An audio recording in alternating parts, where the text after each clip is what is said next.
Cuando se calma el bullicio de la ciudad y se van apagando las luces de la casa, se enciende la luz del entendimiento. Desde este momento comienza Puerto de Libros, Librería Radiofónica, programa que contiene todos sus elementos tipo A. Puede ser escuchado por niños, niñas y adolescentes sin la supervisión de padres, madres o representantes. Comienza Puerto de Libros, Librería Radiofónica.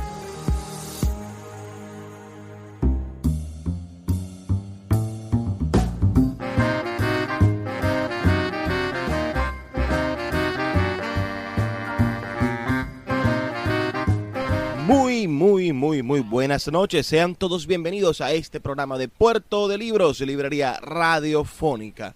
Este espacio a través del cual usted puede viajar por el océano de la imaginación y del conocimiento a bordo de esas embarcaciones conocidas como libros, esas máquinas del tiempo que lo llevarán a cualquier momento de la historia. Le habla Luis Peroso Cervantes, quien de lunes a viernes de 9 a 10 de la noche utiliza el canal de la 88.1 FM Radio Fe y Alegría de Maracaibo para llevarles este Puerto de Libros, Librería Radiofónica. Hoy tendremos un programa muy interesante. Vamos a estar comentando algunos libros, como siempre, que hacen diferente la noche de Maracaibo. Primero vamos a comentar el libro El ABC del Rock and Roll, del periodista colombiano Manolo Bellón. Vamos a leer realmente el prólogo, el inicio de este libro, y espero que lo disfruten bastante porque es muy llamativo, sobre todo cómo él intenta hacernos entender el nombre de las cosas, ¿no? El nombre de esta dinámica, de este género musical que es el rock and roll. El ABC del rock and roll de Mario Bellón nos acompañará hoy en nuestra sección Cada Día un Libro. En nuestra sección La Voz del Autor vamos a escuchar la intervención de Marcos Munstock, integrante del conjunto Le Luthier, en el Congreso Internacional de la Lengua celebrado en la ciudad de Córdoba en el pasado mes de abril. En nuestra sección Páginas Zulianas vamos a leer un par de poemas de la poeta zuliana Emérita Fuenmayor. Páginas Zulianas, en Puerto de Libros, Librería Radiofónica, por Radio Fe y Alegría, con todas las voces.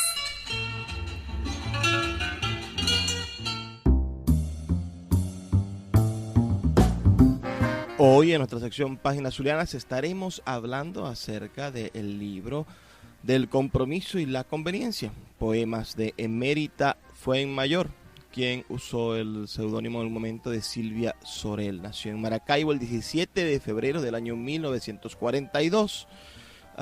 Es licenciada en Filología y Literatura Española de la Universidad de la Sorbona, París, graduada en 1963, profesora universitaria, escritora, poetisa, ensayista, narradora, investigadora y guionista de documentales de la década del 60. Este libro llamado Del Compromiso y la Conveniencia, que estaremos hoy compartiendo con ustedes, se encuentra disponible a la venta en la librería Puerto de Libros, librería de autor ubicada en la vereda del Lago. Espero que les guste bastante. Este libro fue publicado por la Universidad del Zulia en el año 1968. Vamos a leer unos poquitísimos poemas de este libro para que ustedes conozcan, tengan un conocimiento de la trascendencia de esta escritora, poeta zuliana. Ignoro la definición de esta sensación ambigua de Dios y de perro. Unas líneas escritas a millares de kilómetros por ser un cualquiera, llena de escalofríos mi relación con la especie, me bifurca hacia los polos, donde el ser doméstico que soy se aterra.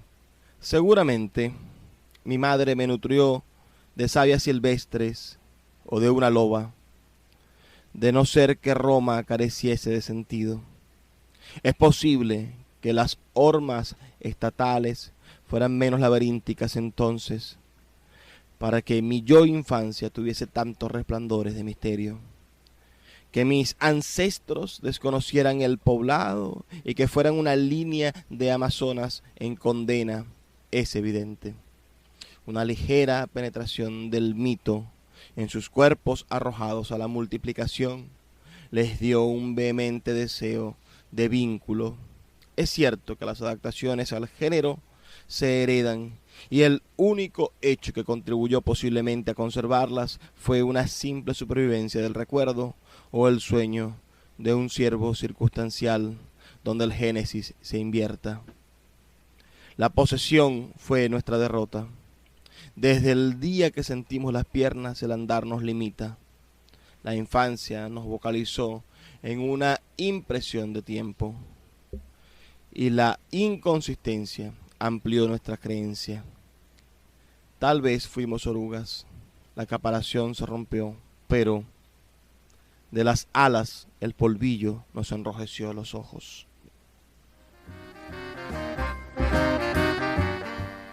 Equilibrista de la cuerda vocal del canto, de la amenaza mortal de la vivencia, del rato largo del ocio, vivo en la conciencia, soy místico del instante, del ayer borroso e intrascendente, del temblor de un encuentro sin concierto, donde los recuerdos actuales son presencias de una sola existencia, no distinta del presente. Fuerzas múltiples de un solo ser perdido en las nociones geométricas, inverso, poligonal y simultáneo, embebido en las fundaciones constantemente transmitidas de un texto que obsesiona como objeto transfigurador de una misma imagen fotográfica sometida a la variabilidad de la luz. En el cuarto oscuro de las revelaciones, amo a otro que me asemeje en la forma de terminar, en la ausencia de manifestaciones de su infancia, en el afán de perpetuar su momento en el sinónimo del sueño de sí mismo. Apariencia transparente, sostén intermitente del flujo de equilibrio, hilo tenso y extendido hacia una savia más agobiante, más transparente, volátil, inversión de pesas y de abstracciones, donde cada canto se termina.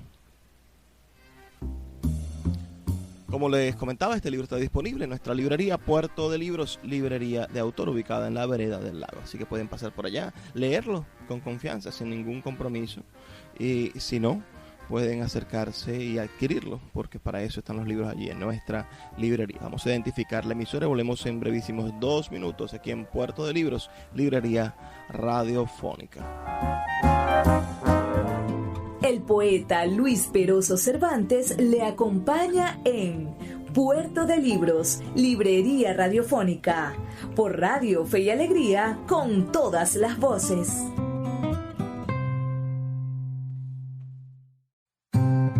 Cada día, un libro. Puerto de Libros, librería radiofónica, por Radio Fe y Alegría, con todas las voces.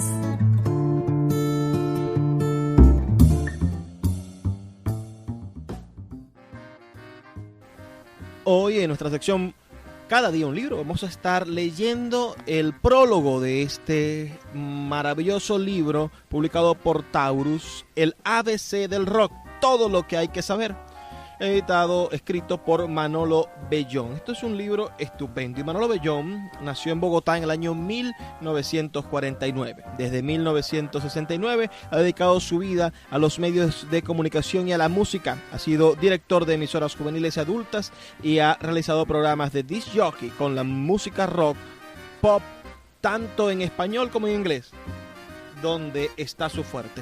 También ha sido presentador de programas musicales en televisión, periodista de temas de cultura y de espectáculo para varios noticieros de televisión, editor de las páginas de cultura y espectáculos del diario El Tiempo, además de comentarista musical para el mismo periódico y sus revistas.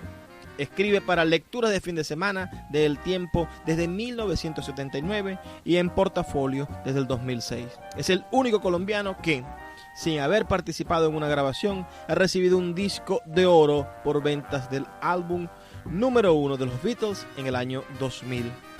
en el 2003 realizó su primer libro, The Beatles, la historia.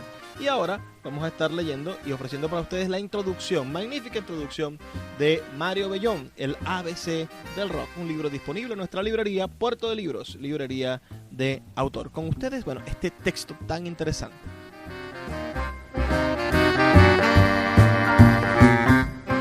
Cleveland, marzo 21, 1952. Eran enormes las preocupaciones con las que el mundo entero comenzaba el año 1952. De esas que afectan las vidas de millones de personas. Avanzaba la guerra de Corea, iniciada en 1950 cuando las fuerzas militares de Corea del Norte invaden a la del Sur. Las Naciones Unidas, vetadas por la Unión Soviética, que apoyaba a la Corea comunista, enviaban tropas a la llamada Corea Democrática. La Guerra Fría se intensificaba con el anuncio de Estados Unidos y de la Unión Soviética de fortalecer sus industrias atómicas en una carrera por armarse mejor que su enemigo. Causa preocupación en Occidente la llamada Nota Stalin, que propone la reunificación alemana. Es interpretada como una forma de torpedear el Tratado de la Comunidad Europea de Defensa con la dividida nación. Al tiempo se dan los primeros pasos para la integración entre países europeos con la firma del Tratado del Acero y del Carbón. En Sudáfrica se impone el apartheid o segregación racial mediante una ley que definía áreas de asentamiento para las diferentes razas. En Estados Unidos hacía carrera la caza de comunistas en todos los campos de la actividad, impulsada por el senador republicano Joseph McCarthy. El demonio rojo tiene que ser extirpado de la sociedad norteamericana, decía el parlamentario. En Colombia comienza una guerra de guerrillas. Organizaciones de autodefensa campesina luchan contra las fuerzas militares en medio de la confrontación cada vez más violenta entre los seguidores de los partidos políticos liberal y conservador. También, en 1952, el público asiste masivamente a ver La Reina Africana, película que consagra de manera definitiva a la actriz Katharine Hepburn. Gene Kelly cantaba a todo el mundo y encantaba cantando y bailando bajo la lluvia de Singing in the Rain. Y Ernest Hemingway estaba en las puertas del éxito con su libro El viejo y el mar. Había también esas cosas gratas que siempre balanceaban lo positivo con lo negativo, lo bueno y lo malo, la vida y la muerte, la tolerancia y el radicalismo. Sí, había afanes. La gente tenía razones para estar preocupada. La amenaza de una guerra nuclear, del lanzamiento de la bomba H o de la bomba A por parte de las superpotencias que pelaban los dientes y gruñían. Eso asustaba. Había el desespero que se lee en aquello de comamos y bebamos que mañana moriremos. Había plata en la afluente sociedad estadounidense. Los jóvenes tenían dinero en los bolsillos y lo gastaban. No tenía un destino específico. Era apenas un medio para desahogarse. En el oscuro panorama que se ofrecía el mundo, uno sin futuro, era natural gastar sin precaución, pensando únicamente en el hoy. Los adolescentes miraban a su alrededor y no veían gran cosa que los alentara, que pudiera inspirarles sueños e ilusiones. Pero comenzaba a gestarse un cambio. La ropa, los carros, las fuentes de soda, el lenguaje, los peinados, la liberación sexual y muy pronto la música serían de ellos. Mientras los adultos se afanaban por reafirmar los valores tradicionales con la promesa de una recompensa futura para la nueva generación, no había futuro. ¿Para qué pensar en ser adultos y soñar con seguir construyendo el mundo si lo más probable es que no lo hubiera? La guerra nuclear borraría todo de la faz de la Tierra. La humanidad podría ir despidiéndose de la vida, pero de una manera cruel y dolorosa. ya se había visto a los aviones norteamericanos lanzando bombas atómicas sobre ciudades japonesas de Hiroshima y Nagasaki al finalizar la Segunda Guerra Mundial en 1945. El 21 de marzo de 1952, Cleveland, la industrial ciudad norteña de Estados Unidos, vivía un ambiente diferente. La plomiza tarde de invierno era fría, pero la temperatura en los barrios era altísima. Alan Freed, el famoso disc jockey, blanco por cierto, organizaba un concierto a través de la emisora WJW, estación radial de música negra o de raza, como se les decía en aquella época. El escenario, el Cleveland Arena, un estadio de hockey y básquetbol con capacidad para 10,000 espectadores, prometía estar colmado de jóvenes. La noche de coronación, como la llamó Lee Platt, comerciante de la ciudad, era la celebración en la que Freed, conocido como Moondog, una criatura de la noche, recibiría el cetro. Es que, siendo blanco, tenía agarrado el pulso de la juventud, especialmente de la negra. Era el ídolo de los adolescentes, ávidos de una música que fuera diferente a la de sus padres. Así que cuando difundía en la emisora las canciones del saxofonista Paul Jukebook Williams, del guitarrista Tiny Grimes o de los vocalistas Steve McGinn, Joe Turner, The Dominos, reemplazaba las poco emocionantes grabaciones de las grandes bandas y de los cantantes de la década del 40 que hacían parte de la programación habitual diurna. El impacto de esto palidecía ante el avasallante ritmo y pasión de los nuevos artistas. Ese día, el ambiente de ciertos sectores de Cleveland contrastaba con el del resto del mundo. A medida que avanzaba la tarde, los organizadores del concierto tenían claro que el público sería básicamente jóvenes negros, aunque algunos blancos se atreverían a preparar su asistencia al evento. Cerca de las 5 de la tarde, los alrededores del escenario estaban colmados. Lo que inicialmente se había programado para unos 5,000 asistentes se había convertido en un multitudinario evento para el que se habían vendido más de 10,000 boletas. El cartel era atractivo para la época, aunque ninguno de los artistas logró trascender su efímero cuarto de hora. Tiny Greens con su Rocky Handgers, Paul Williams acompañado de The Huckleberries, el grupo vocal The Dominos y Danny Cobb eran artistas del género Rhythm and Blues, ritmo y blues, una fusión de blues de los padres con un delicioso ritmo que invitaba a bailar. Tenían discos en el mercado y sonaban en la radio. Sonaban especialmente por las noches tocadas por el energético disc jockey Alan Freed. Nadie reparaba en su color de piel.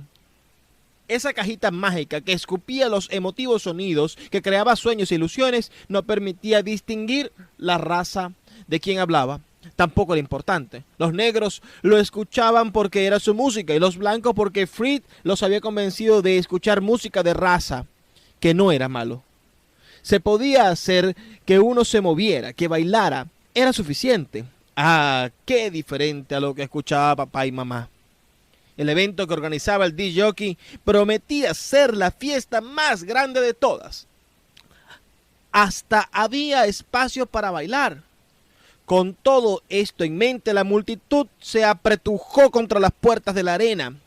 Huckleberry, el primero en tocar, vio unas gradas totalmente opacadas y luego vio cómo las puertas de acceso se derrumbaban por la presión de cientos de jóvenes y después las peleas entre los apasionados adolescentes. Es que la policía no había hecho nada para controlar el concierto fiesta que se venía.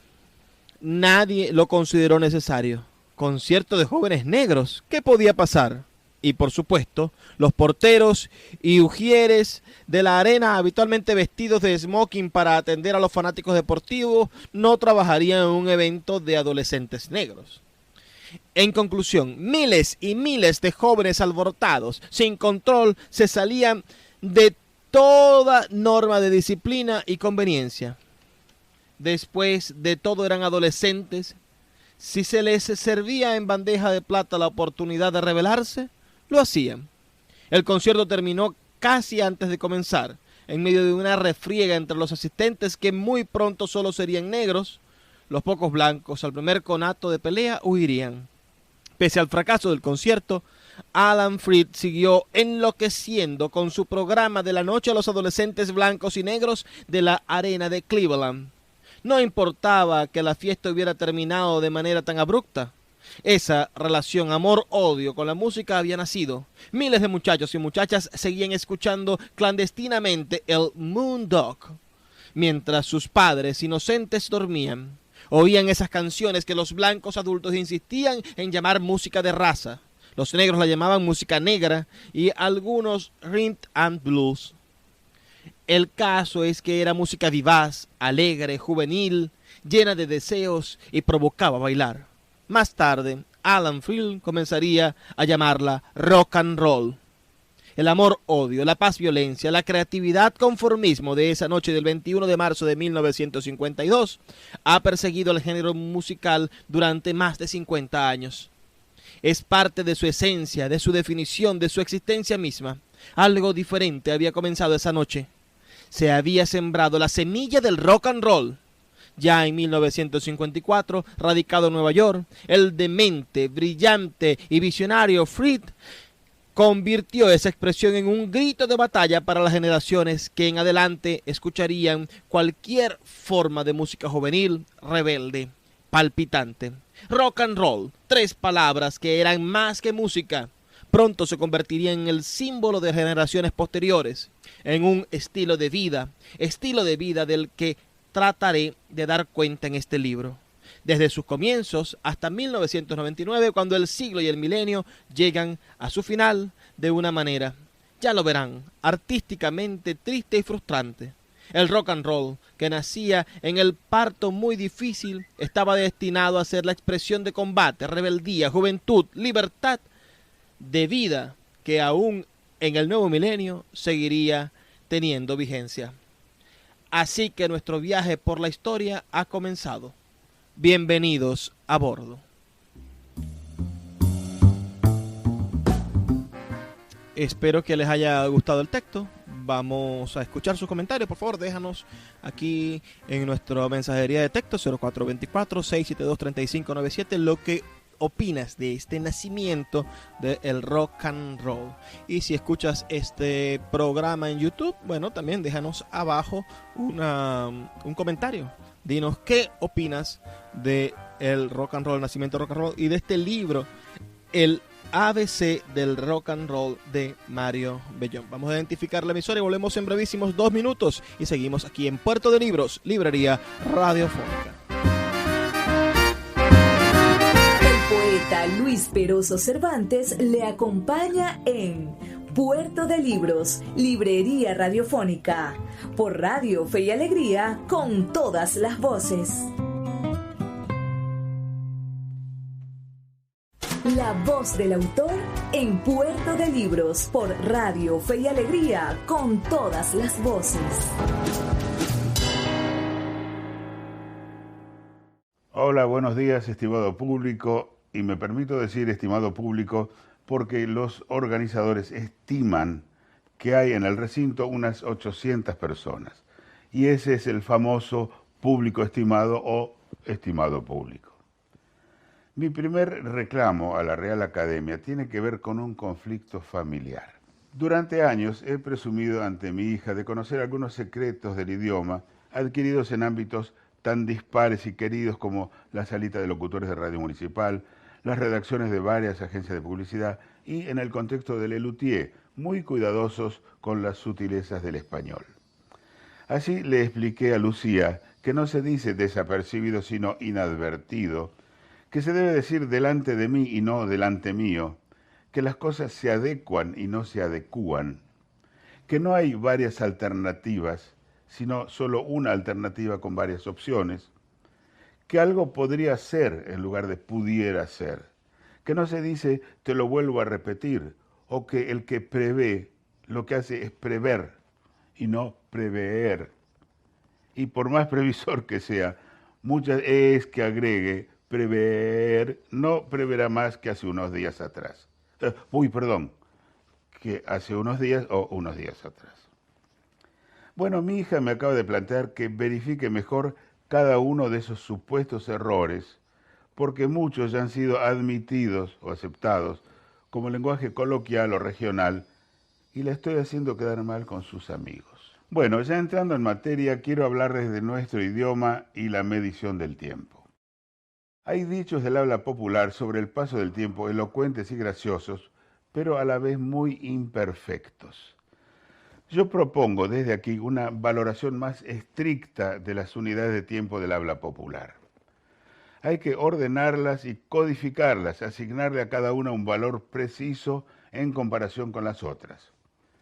Propongo que lo que canta un gallo equivalga a 2 santiamenes y a 4 periquetes, y que me pareció un siglo sea igual a la cuarta parte de una eternidad y un 0,33 de ya no veo la hora. Asimismo, habrá que dar la discusión sobre los valores asignados a las cosas de poca importancia. Cuando alguien dice, me importa un comino, ¿en qué está pensando? ¿En más o en menos que me importa 3 pepinos? ¿O medio pimiento? Todos entrañables vegetales, ¿eh? Pero la carga ominosa de me importa un bledo no tiene igual. ¿Alguien sabe lo que es un bledo? Cuidado, algún día un ejército de bledos se lanzará sobre los hispanoparlantes para vengarse de tantos siglos de ninguneo. Hablemos ahora de forma, aspecto, morfología, capacidad descriptiva del sonido de las palabras y posibles confusiones. Comencemos por la palabra agnóstico. Muchos científicos se declaran agnósticos. El agnosticismo sostiene que la existencia o no existencia de Dios está fuera del alcance del entendimiento o de la experiencia. El agnóstico se abstiene de cualquier juicio sobre la existencia de Dios. Digamos, no sabe, no contesta. Pero cuidado, no debemos confundir agnosticismo con angosticismo, que es una doctrina que postula que todo lo bello debe ser angosto. Ni con el agosticismo, que dice que todo lo bello ocurre en el mes de agosto. Y menos aún con añoloticismo, según el cual la existencia o no existencia de Dios está fuera del alcance de la ingesta de un plato de añolotis. El sonido de una palabra puede dar pistas sobre su significado. Por ejemplo, algo finito no puede ser grueso. Finito no puede ser grueso. Pero ojo, infinito, que suena casi igual, es enorme. Lo que no tiene fin, o sea, es infinito. Es cierto que es constante la aceptación e incorporación de nuevos términos y no podemos soslayar la necesidad de incorporar nuevos términos relacionados con la medicina. Tantas especialidades médicas desorientan. Hace poco, en una prestigiosa revista médica, un artículo que debía ser publicado en la sección de virología apareció en la sección oftalmología y óptica. La confusión se produjo porque el artículo se llamaba la hepatitis B. Cada vez los médicos se especializan más. Por citar un ejemplo, hay médicos que solo atienden actrices de cine. Son los cinecólogos. Y estos cinecólogos han descubierto nuevas enfermedades, como el endurecimiento de los dedos de las actrices por gesticular demasiado, la actritis, o la inflamación provocada por lavar los utensilios de cocina con productos irritantes, la vaginitis. Ahora pasaré a un interesante tema gramatical. En un reciente congreso de lingüistas y filólogos al que fui invitado, se presentó un trabajo sobre la estructura de algunas formas idiomáticas curiosas como por ejemplo la oración Pedro sujetó al sujeto. En esta oración, Pedro es el sujeto y sujetó al sujeto es el predicado. Pedro es al mismo tiempo el sujeto y el que sujeta, o sea, el sujetador. Pero también Pedro es un sujeto sintáctico, o sea, le falta tacto. Eso es falta de tacto. Y por eso anda sujetando a los demás, porque si tuviera un poco de tacto, no andaría sujetando a ningún sujeto, trataría de conversar con él. Pedro es el sujeto de la oración, el que ejecuta el predicado, el predicador. Pero el predicador reza sus oraciones, por lo tanto, el sujeto de la oración no es Pedro, es el predicador. Ya lo dijo el famoso predicador mediático Warren Sánchez, dijo, nunca me he sentido mejor sujeto que después de haber predicado, etcétera, etcétera. Otra oración curiosa es, Pedro lleva una gorra sujeta en la nuca. Lo que llama la atención no es que Pedro lleve una gorra, sino que tenga sujeta, su propia jeta en la nuca, como el dios Jano. La conclusión a que arribaron los autores de este estudio fue que estas oraciones pertenecen a un tipo muy raro, y que ese tipo se llama Pedro. La gloria, academias y epidemias. También quiero llamar la atención de los señores académicos sobre una epidemia lexicológica, el uso y abuso que hace el periodismo deportivo de ciertos términos. Por ejemplo, gloria. Todo comenzó a degradarse la primera vez que alguien, ante un récord mundial o una hazaña atlética deslumbrante, se atrevió a titular «Fulano alcanzó la gloria».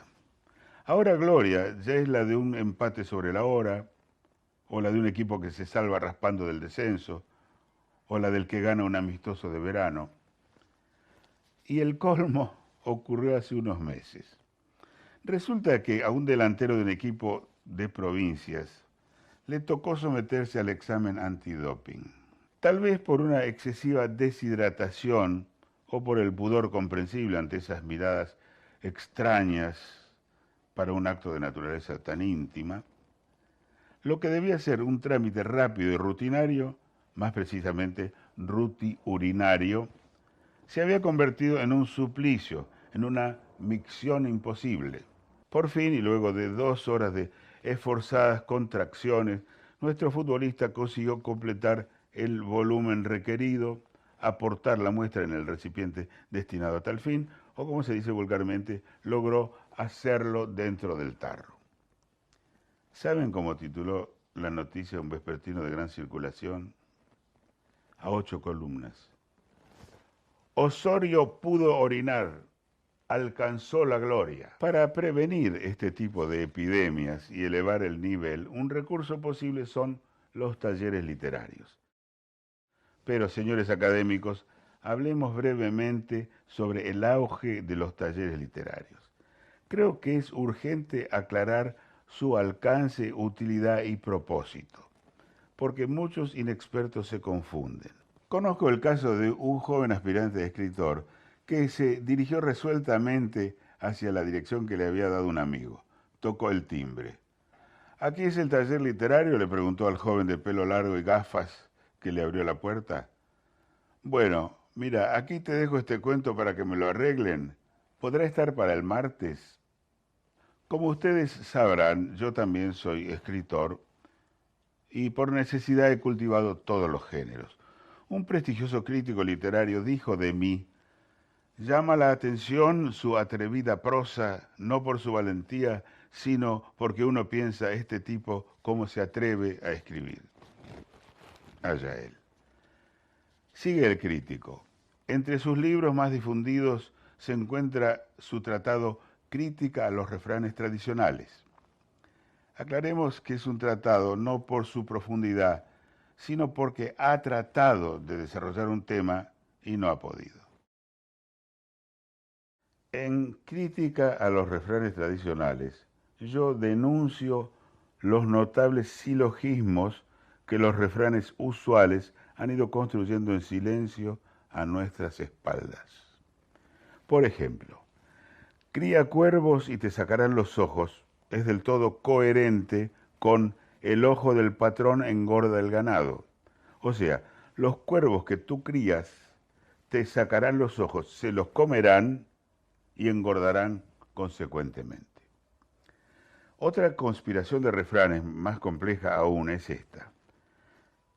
Si es verdad que el casado casa quiere, y cada casa es un mundo, y también se dice que el mundo es un pañuelo, se demuestra que en realidad lo que el casado quiere es un pañuelo, un simple pañuelo.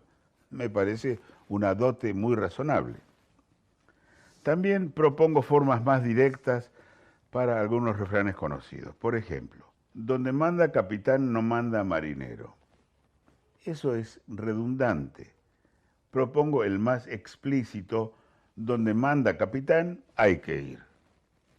Y también, por ejemplo, en vez de una golondrina no hace verano, apelo a expresiones más vulgares, pero contundentes, como una golondrina no hace un carajo, con perdón de Gustavo Adolfo Bécquer.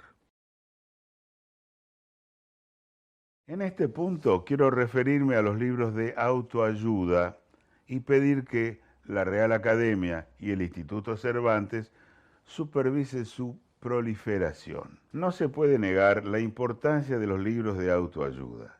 Son sustentables, no consumen energías literarias no renovables, ni de las otras, digamos, de literario muy poco.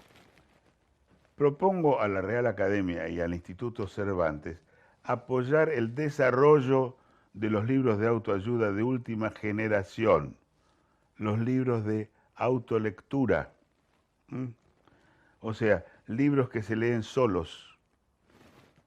Usted lo compra, lo deja un tiempo en la biblioteca y ya no tiene que leerlo. Al fin de cuentas, es lo que muchos hacemos con todos los libros. A esta altura y con cierto rubor, debo admitir que yo mismo he escrito libros de autoayuda. El primero consistía en un manual que me fue encargado por el Automóvil Club. Dicho manual, más que de autoayuda, era de ayuda a autos.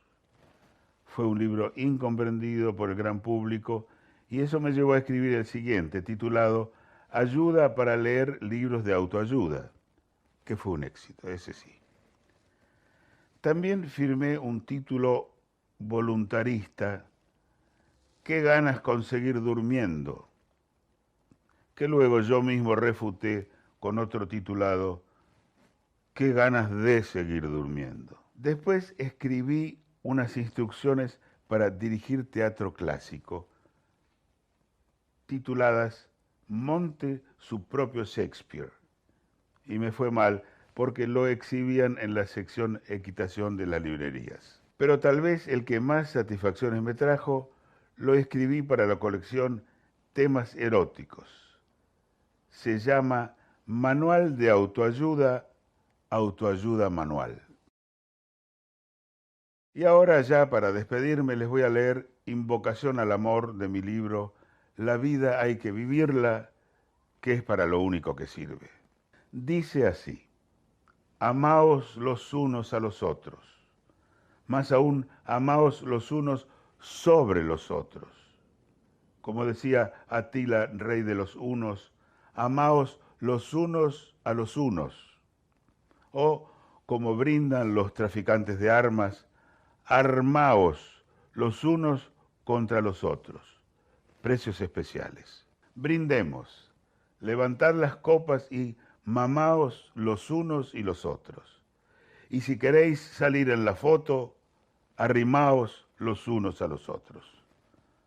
Muchas gracias y buenos días. Escuchas Puerto de Libros, Librería Radiofónica, por Radio Fe y Alegría, con todas las voces. Escuchas Puerto de Libros, Librería Radiofónica, por Radio Fe y Alegría, con todas las voces.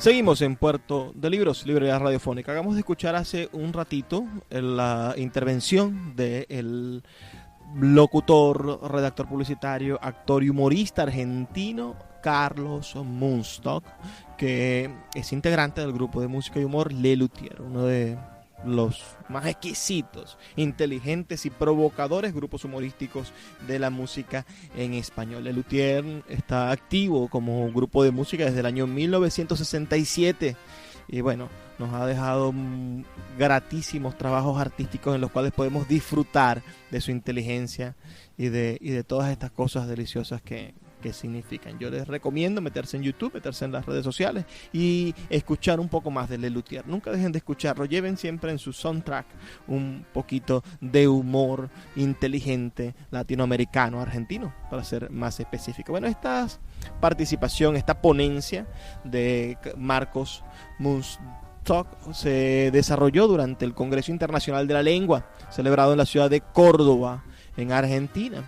Una especie de homenaje, permitirle a este humorista participar en ese congreso con estas displicentes observaciones acerca de la lengua, muy divertidas, ciertamente, y bastante elevada la edad del señor Mundstock. Tiene 77 años, nació el 25 de mayo del año 1942 en Santa Fe, Argentina. Espero que les haya gustado muchísimo. Si quieren acercarse a más actividades de este congreso, todo esto está disponible en el sitio en YouTube de los amigos de la gente del centro del Instituto Cervantes. El Instituto Cervantes hace un trabajo admirable por promover la actividad intelectual de nuestra lengua. Yo creo que muchos deberíamos acercar también a esa página web.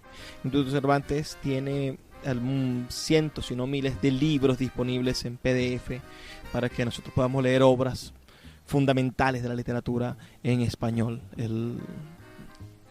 La promoción del español es su principal objetivo. Yo creo que el Estado venezolano debería también dedicarse a crear un instituto prolingüístico, procultural de Venezuela, como lo tiene el Instituto Cervantes. Quizá un instituto dedicado a Rómulo Gallegos internacionalmente, que lleve nuestro pensamiento venezolanista, toda nuestra cultura, y que además de en los países donde no se habla español, de clases de español gratuitamente, y hayan escritores, hayan personas en todo el mundo repartiendo la cultura venezolana, así como bien hace la Alianza Francesa, que tiene en casi todas las ciudades de Latinoamérica una sede, casi todas las ciudades importantes. Aquí en Venezuela, está la Alianza Francesa de Barquisimeto, la de Mérida, la de Caracas, la de Maracaibo, y no sé si algunas otras. Yo imagino que sí, que hay alianzas francesas en todo el país, y estos órganos se encargan de promover la lengua francesa. Lo mismo sucede con el Instituto Goethe del gobierno alemán, ¿no? En cada capital del mundo